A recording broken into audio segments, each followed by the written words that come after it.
When you first meet Tara in Open Hand Temple, you can confront her about the pigeons and the missing letters. You can also obtain a ring from her by passing a dialogue check. However, she also possesses a very powerful item that almost every player misses. If you look closely, you'll notice a blue amulet on her. You cannot pickpocket or buy it from her. The amulet grants you telekinesis, making it extremely valuable. Fortunately, there is a way to obtain it without any negative consequences. When you first approach her, do not start talking immediately. Instead, toggle non-lethal attack and knock her down. Then loot her body to obtain both the amulet and the ring. After that, take a long rest. The next morning, when you return, you'll find her back on her feet. You can then talk to her and continue your quest without any consequences. Now I'll talk about a cutscene that I believe many players are unaware of. For this, first you need to go to the Wormsrock ceremony. Do not talk to MINTHARA here. Instead, go upstairs and start a conversation with Gortash. If you kill Duke Ravengard at this point and later speak to MINTHARA, she will inform you that she will visit your camp at night. Before taking a long rest, she will appear at your camp to update WYLL's contract. During the discussion, you'll have the option to bring back WYLL's father. If you choose this option, a cutscene will trigger, which I personally saw for the first time in my last playthrough. You damned wretch.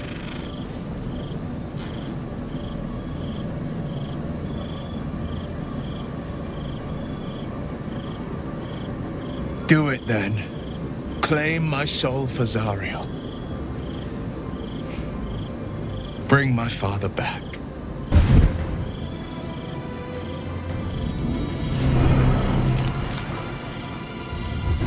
Your mind connects to the Grand Dukes. MINTHARA literally brings a dead person back to life. If I'm not mistaken, she is the second NPC after Withers who can resurrect the dead.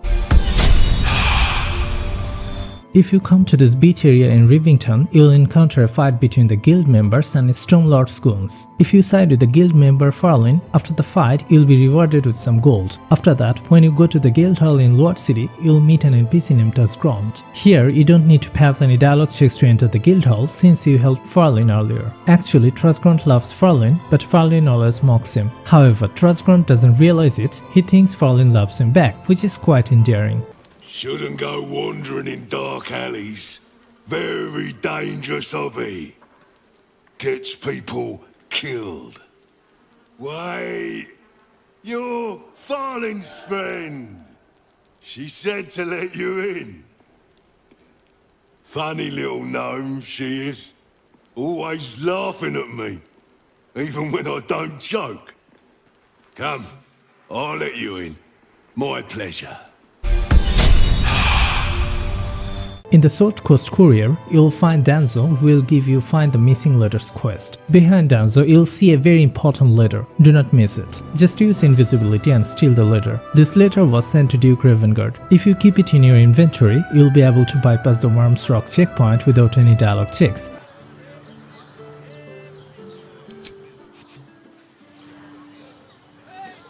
Looks in order. Last door on the right. Don't keep the Duke waiting. Lower the gates! Special permission! Additionally, you'll gain an inspiration point if you have the charlatan background. Before moving any further, I have a request. Please hit the subscribe button to get more contents like this. It costs you only a few seconds but fills my heart with joy and all my hard works get paid off. So please do this. Now, let me introduce you to one of the best armors in the game that many players miss. Emblazoned Plate of the Marshal, a very rare heavy armor. If you equip it, all incoming damage is reduced by 2 and you gain resistance to fire damage along with the Fire Shield spell. It has 19 AC, making it a great choice. You'll also get a powerful sword. Both of these items are dropped by Duke Ravengard. However, you cannot steal them from him. Even you cannot knock him down using non-lethal attack. If you try, he dies. Using command drop might let you get the sword, but in this case the Duke vanishes from the camp. So, is there any way to get these items without permanently killing him? Yes, there is. In Act 3, before meeting Gortash at Wormsrock, you'll need to prepare yourself. Use invisibility and reach the location. Increase your strength by drinking a Hill Giant potion or by any other means. Then use improvised melee weapon on the Duke. Once picked up, fast travel to an open area. I brought him to Ravengard, then used improvised melee weapon to carry him to a vacant spot. After killing him, loot all his powerful items. Next, meet MINTHARA near Wormsrock. She will say she will meet you at night in the camp. Before a long rest, she appears to update WYLL's contract, giving you the choice to resurrect Ravengard. Thus, you can keep the weapon without permanently killing him, but WYLL has to sacrifice himself in this case. Despite this major drawback, this is the only way to obtain these powerful items without permanently killing Ravengard.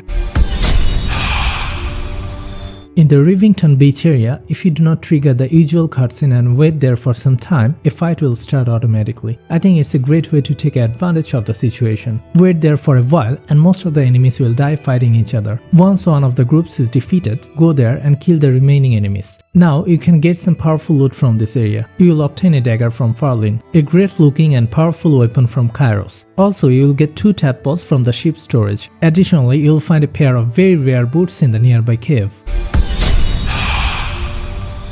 When you first encounter Arthur in Rivington, you'll see him arguing with the refugees outside his mansion. As you may already know, the basement of his mansion hides some dark secrets and he is afraid of them being exposed. If you use the Detect Thought spell before talking to him, you'll be able to read his mind about the basement. In general, when you successfully use Detect Thought in the game, you get a dialogue option that immediately works in your favor and helps to solve a problem. However, this Detect Thought on Arthur is an exception. Rather than solving the problem, it gives you a warning instead.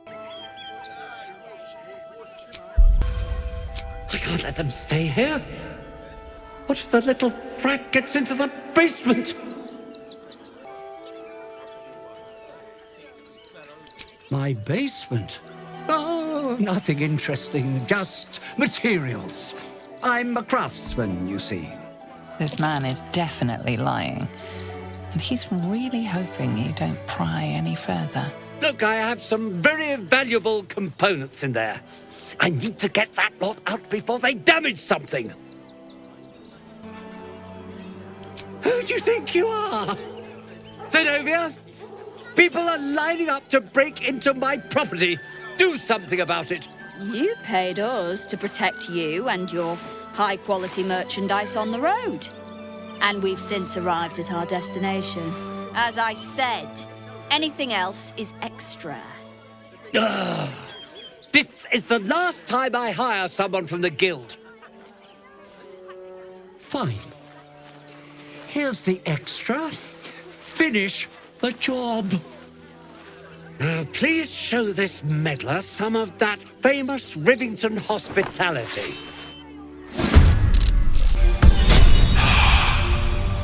Harvard is a comedian you can find in Elfsong Tavern. There is a big secret about him that many players do not know. Actually, with Nature's Vengeance, you can turn him into a sheep permanently and use him as a powerful companion. I have shown the full process to do that with some other rare secrets in this video. You can watch it by clicking here. Visit my channel to get more Baldur's Gate 3 videos like this. Subscribe if you like. Till then, have a nice day. Goodbye.